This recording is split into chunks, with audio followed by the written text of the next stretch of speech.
안녕하세요. 오늘 뉴스 사실은 여기서부터가 시작입니다. 징역 23년에 처한다. 특검이 구형한 징역 15년보다 더 무거운 형량, 12.3 비상계엄을 내란으로 판단했기 때문입니다. 위헌 위법한 보고령을 발령하고 중병력 및 경찰 공무원을 동원하여 국회, 중앙선관위 등을 증거 출동제하는 등의 행위는 내란 행위에 해당합니다. 이하에서는 12.3 내란이라고 말하겠습니다.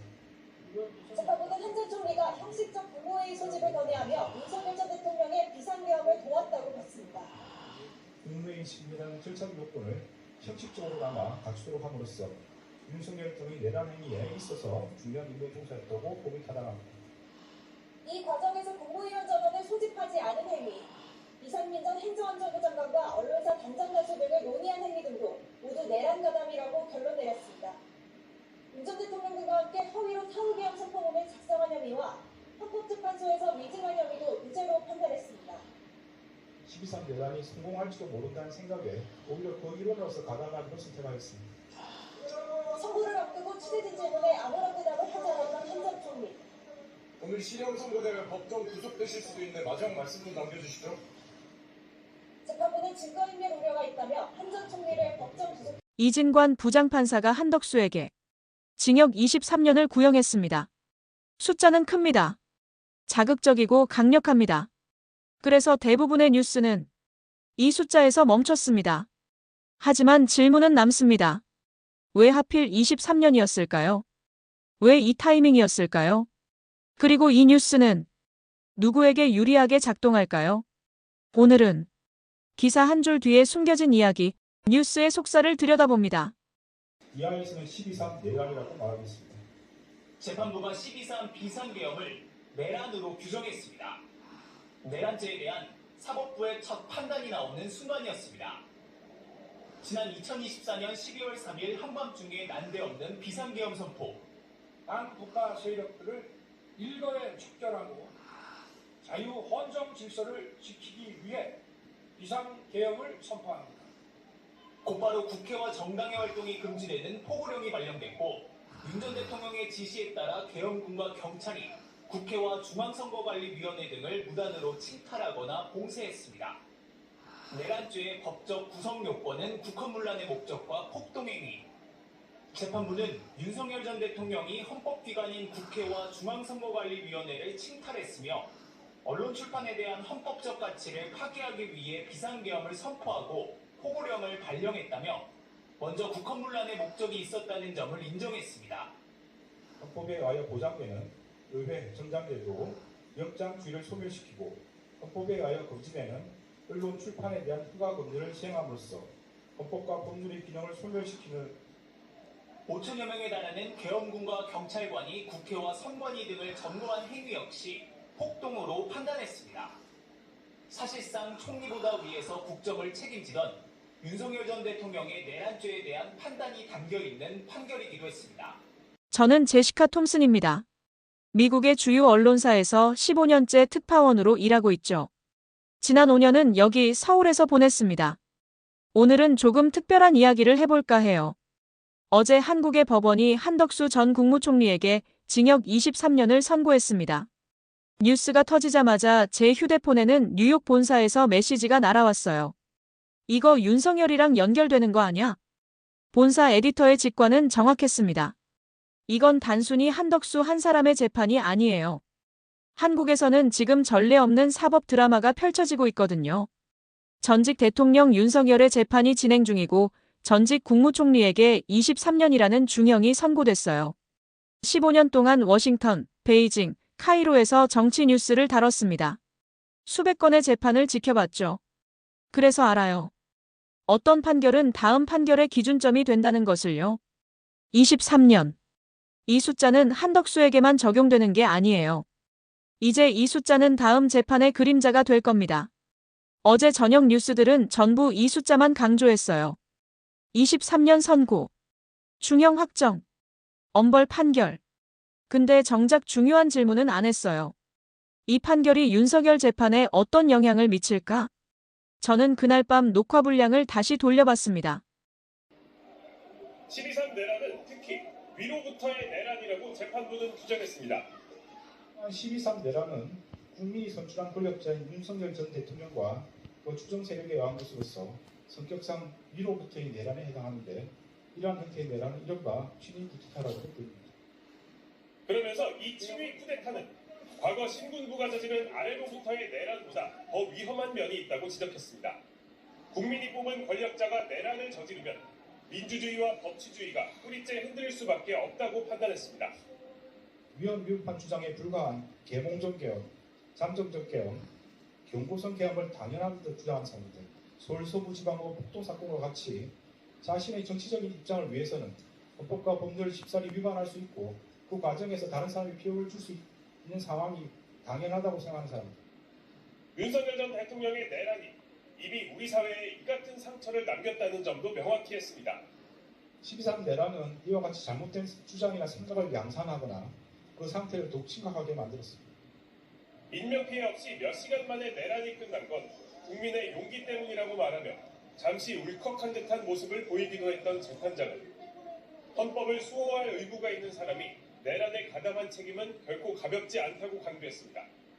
그러나 이는 무엇보다도 무장한 계엄군의 맨몸으로 맞서 국회를 지킨 국민의 용기에 한 것입니다.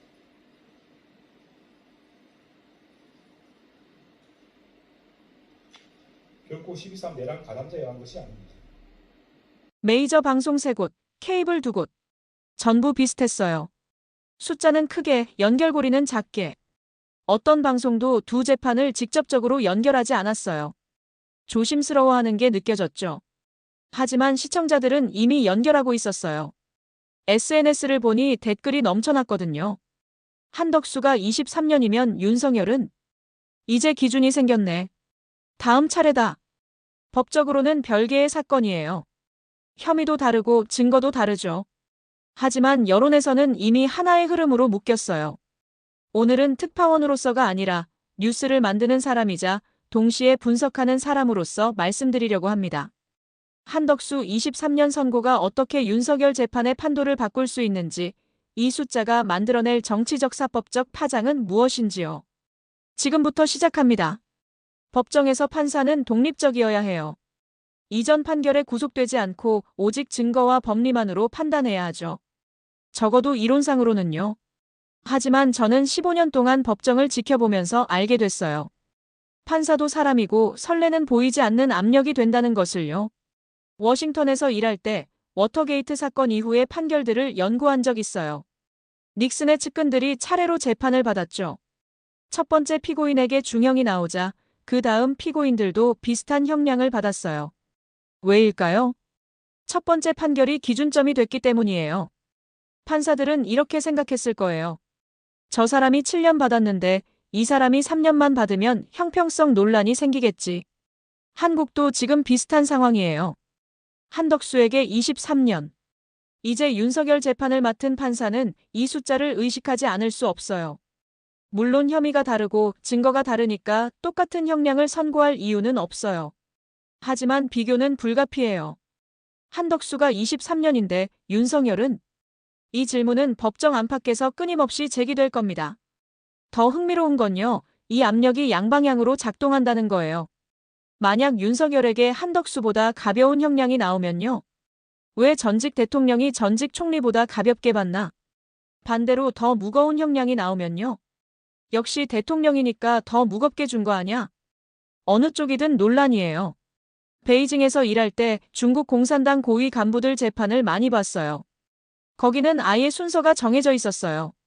중요도 순서대로 재판하고 형량도 계단식으로 정해지죠. 2인자가 무기징역 받으면 3인자는 20년, 4인자는 15년 이런 식으로요. 한국은 중국만큼 노골적이진 않아요. 하지만 선례의 압력은 분명히 존재해요. 어제 한덕수 23년 선고를 보면서 제가 가장 먼저 든 생각은 이거였어요. 이 숫자가 윤석열 재판의 출발선이 됐구나. 법적으로는 무관해도 심리적으로는 연결된 거죠. 어제 저녁부터 SNS를 계속 지켜봤어요.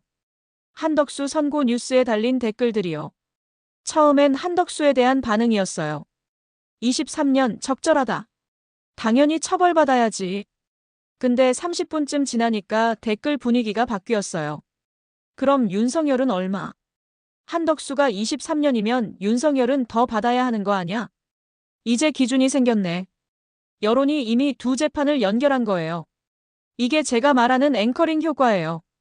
처음 제시된 숫자가 기준점이 되고 다음 판단에 영향을 미치는 거죠. 심리학 실험이 하나 있어요. 사람들에게 간디가 몇 살에 사망했는가를 물어보기 전에 임의의 숫자를 먼저 보여줘요. 140보다 많습니까? 적습니까? 라고 물은 그룹은 평균 67세라고 답해요. 9보다 많습니까? 적습니까? 라고 물은 그룹은 평균 50세라고 답하죠. 같은 질문인데 먼저 본 숫자에 따라 답이 달라지는 거예요. 한덕수 23년 선고가 바로 그 역할을 하고 있어요.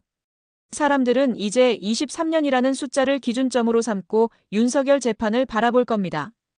23년보다 많아야 해, 적어야 해, 비슷해야 해.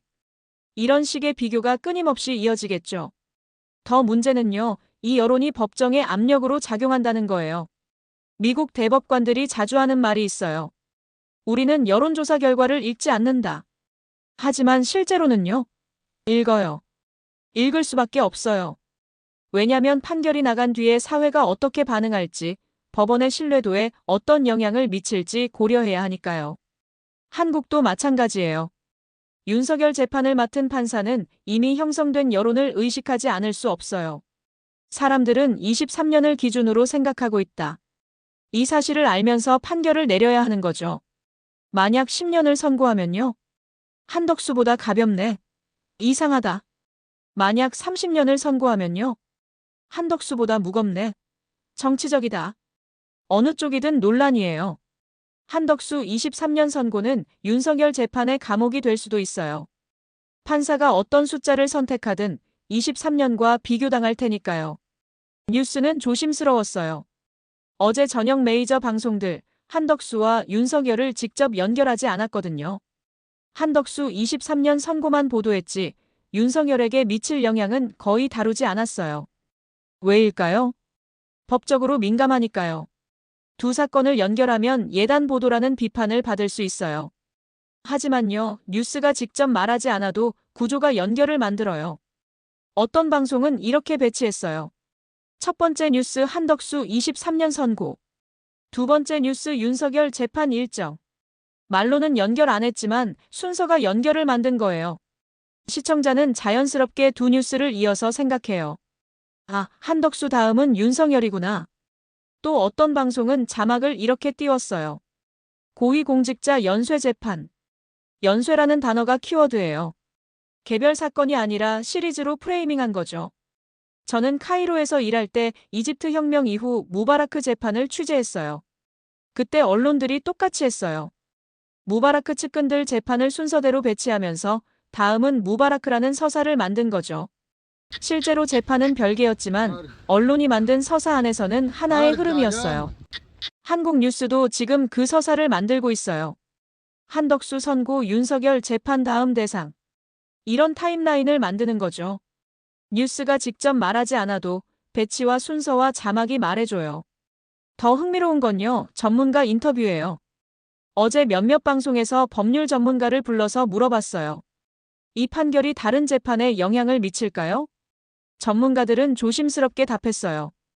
법적으로는 각 사건이 독립적이지만 선례로 참고될 수는 있습니다. 이 한 문장이 전부를 말해줘요. 법적으로는 독립적이지만 실제로는 연결돼 있다는 뜻이죠. 뉴스는 이렇게 작동해요. 직접 말하지 않으면서도 연결을 만들어내는 거예요. 이제 한국 사법부에는 형량 지도가 생겼어요. 한덕수 23년. 이게 기준점이에요. 앞으로 고위공직자 재판에서는 전부 이 숫자와 비교될 겁니다. 한덕수보다 죄가 무거운가, 가벼운가? 이 질문이 형량 결정의 출발점이 되는 거죠. 미국에도 비슷한 사례가 있어요. 2000년대 초반 앨런 스캔들 때 CEO 제프리 스킬링이 24년을 선고받았어요. 그 이후 기업 임원들 재판에서는 전부 이 숫자와 비교됐죠. 스킬링보다 나쁜가, 덜 나쁜가? 한국도 이제 똑같은 상황이에요. 한덕수 23년이 최상단 기준이 된 거예요. 그럼 윤석열은 어디에 위치할까요? 이게 지금 모두가 궁금해하는 질문이에요. 법적으로 보면요, 혐의가 다르니까 형량도 달라야 정상이에요. 근데 여론은 그렇게 생각하지 않아요. 전직 대통령이 전직 총리보다 책임이 크다. 그러니까 형량도 더 무거워야 한다. 이런 논리가 이미 형성됐어요. SNS 댓글을 보면 다들 계산하고 있어요. 한덕수가 23년이면 윤석열은 최소 25년 이상이어야 한다. 아니면 형평성이 안 맞는다. 이게 여론이에요. 물론 법원은 여론에 따라 판결하면 안 돼요. 하지만 이 여론을 완전히 무시할 수도 없어요. 왜냐면 판결 후 정당성을 인정받아야 하니까요. 제가 법조인 몇 명에게 물어봤어요. 한덕수 선고가 윤석열 재판에 영향을 미칠까요? 공식적으로는 다들 이렇게 답했어요. 각 사건은 독립적으로 판단됩니다. 근데 비공식적으로는요? 판사도 사람이에요. 의식하지 않을 수 없죠. 이게 현실이에요. 23년이라는 숫자는 이제 보이지 않는 선이 됐어요. 이 선 위에 있느냐, 아래에 있느냐가 다음 판결을 평가하는 기준이 될 거예요. 한덕수 선고 타이밍이 절묘했어요. 윤석열 재판이 한창 진행 중일 때 나왔거든요. 우연일까요? 계획일까요? 저는 확신할 수 없어요. 법원은 자체 일정에 따라 움직이니까요. 하지만 결과적으로는 타이밍이 완벽했어요. 한덕수 선고가 윤석열 재판의 분위기를 만들어버렸거든요. 고위 공직자에 대한 엄벌 기조. 이런 분위기가 형성된 거죠. 워싱턴에서 일할 때 비슷한 경우를 봤어요. 트럼프 탄핵 청문회 때 관련자들 재판이 연쇄적으로 터졌어요. 먼저 재판받은 사람들이 중형을 받으니까 나중에 재판받는 사람들도 비슷한 결과를 받았죠. 타이밍이 분위기를 만들고 분위기가 결과를 만드는 거예요. 한국도 지금 그런 흐름이에요. 한덕수 23년 선고가 나오고 언론이 크게 보도하고 여론이 엄벌 분위기로 흘러가요. 이 분위기 속에서 윤석열 재판이 진행되는 거죠. 만약 한덕수 선고가 윤석열 재판 이후에 나왔다면요. 분위기가 완전히 달랐을 거예요. 윤석열은 이미 판결 났으니 한덕수는 별개로 봐야지. 이렇게 됐을 거거든요. 하지만 지금은 순서가 반대예요. 한덕수가 먼저, 윤석열이 나중. 그래서 한덕수 판결이 윤석열 재판의 전주곡이 된 거예요. 더 흥미로운 건요, 언론의 보도 패턴이에요. 한덕수 선고 직후 몇몇 방송에서 고위공직자 처벌 강화 특집을 내보냈어요. 과거 사례들을 정리하면서 처벌이 점점 무거워지고 있다는 프레임을 만든 거죠. 이게 윤석열 재판의 맥락이 되는 거예요. 시대가 변했다. 이제는 예전처럼 가볍게 넘어가지 않는다. 이런 서사가 형성되는 거죠. 타이밍은 우연일 수 있어요. 하지만 그 타이밍이 만든 효과는 분명히 계산 가능한 거예요. 같은 사건, 다른 해석. 어제 저는 한국의 주요 방송 5곳을 전부 봤어요. 한덕수 선고를 어떻게 다루는지, 윤석열과 어떻게 연결하는지요. 방송사 A. 한덕수 23년. 고위직 엄벌 기조. 이 방송은 기조를 강조했어요. 한덕수만의 문제가 아니라 전체적인 흐름이라는 거죠. 방송사 B. 한덕수 중형 vs 윤석열 재판 주목. 이건 거의 노골적으로 연결했어요. BS라는 단어가 두 사건을 대비 구도로 만든 거죠. 방송사 C. 한덕수 23년 확정. 다음은 이라는 표현이 서사를 만들었어요. 시리즈물처럼요. 방송사 D. 한덕수 선고 사법부 독립성 시험대. 이 방송은 다른 각도로 접근했어요. 사법부가 정치적 압력 없이 판단할 수 있느냐는 거죠. 방송사 2. 한덕수 23년. 전직 고위직 처벌 수위는. 이건 통계적 접근이에요. 과거 사례들과 비교하면서 맥락을 제공한 거죠. 5개 전부 사실은 똑같아요. 한덕수 23년 선고. 근데 프레임이 완전히 달라요. 어떤 건 개별 사건으로 봤고, 어떤 건 시리즈로 봤고, 어떤 건 사법부 시험대로 봤어요. 시청자는 자기가 본 방송의 프레임을 진실로 받아들여요. 어를 본 사람, 아, 이제 엄벌 기조구나. B를 본 사람 다음은 윤석열이겠네. D를 본 사람 사법부가 압력받고 있구나. 같은 뉴스를 봤는데 완전히 다른 결론에 도달하는 거죠. 제가 가장 흥미롭게 본 건요, 전문가 섭외였어요. 어떤 방송은 법률 전문가를 불렀고 어떤 방송은 정치 평론가를 불렀어요. 법률 전문가는 이렇게 말해요. 양형 기준에 따른 정상적인 판결입니다. 정치평론가는 이렇게 말하죠. 정치적 파장이 상당할 것으로 보입니다. 누구를 부르느냐에 따라 뉴스의 성격이 완전히 달라지는 거예요. 뉴스는 선택의 예술이에요. 무엇을 키우고 누구를 부르고 어떤 단어를 쓸지. 그 선택이 시청자의 인식을 만들어요. 15년 동안 특파원으로 일하면서 배운 게 하나 있어요. 가장 중요한 건 묻지 않은 질문이다. 어제 한덕수 선고 뉴스를 보면서 저는 질문 목록을 만들었어요. 뉴스가 다루지 않은 하지만 반드시 물어야 할 질문들요. 첫 번째 질문. 한덕수 선고가 윤석열 재판의 선례로 작용할 수 있는가? 법적으로는 별개 사건이에요. 하지만 심리적으로는요? 판사가 한덕수가 23년인데 라는 생각을 안 할 수 있을까요? 이 질문은 중요한데 뉴스에서는 거의 안 다뤘어요. 두 번째 질문. 만약 윤석열 형량이 23년보다 가벼우면 어떻게 되는가? 여론은 어떻게 반응할까요? 한덕수보다 가볍네. 이상하다. 이런 반응이 사법부 신뢰도에 어떤 영향을 미칠까요? 세 번째 질문. 만약 윤석열 형량이 23년보다 무거우면 어떻게 되는가? 전직 대통령이니까 더 무겁게 준 거 아냐? 이런 의혹이 정치적 논란을 키울까요? 네 번째 질문. 사법부가 정치적 압력 없이 독립적으로 판단할 수 있는가? 한덕수 선고 이후 여론이 엄벌 분위기로 흘러가고 있어요. 이 분위기가 다음 판결에 압력으로 작용하지 않을까요? 다섯 번째 질문. 두 재판을 연결하는 것 자체가 공정한가? 언론과 여론이 두 사건을 연결하고 있어요. 하지만 법적으로는 별개인데 이게 과연 적절한가요? 이 질문들은 복잡해요. 답도 명확하지 않고요. 그래서 뉴스는 안 다루는 거예요. 대신 23년 선고 라는 간단한 메시지만 전달하죠.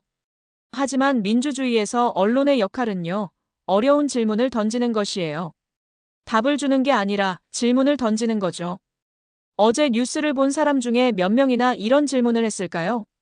아마 많지 않을 거예요. 왜냐면 뉴스가 질문을 안 던졌으니까요. 챕터 8 두 재판의 연결고리 약 2,000자. 법적으로는 별개예요. 한덕수 사건과 윤석열 사건, 혐의도 다르고 증거도 달라요. 하지만 정치적으로는 하나예요. 둘 다 같은 정부의 고위 공직자였고 비슷한 시기에 권력을 행사했거든요.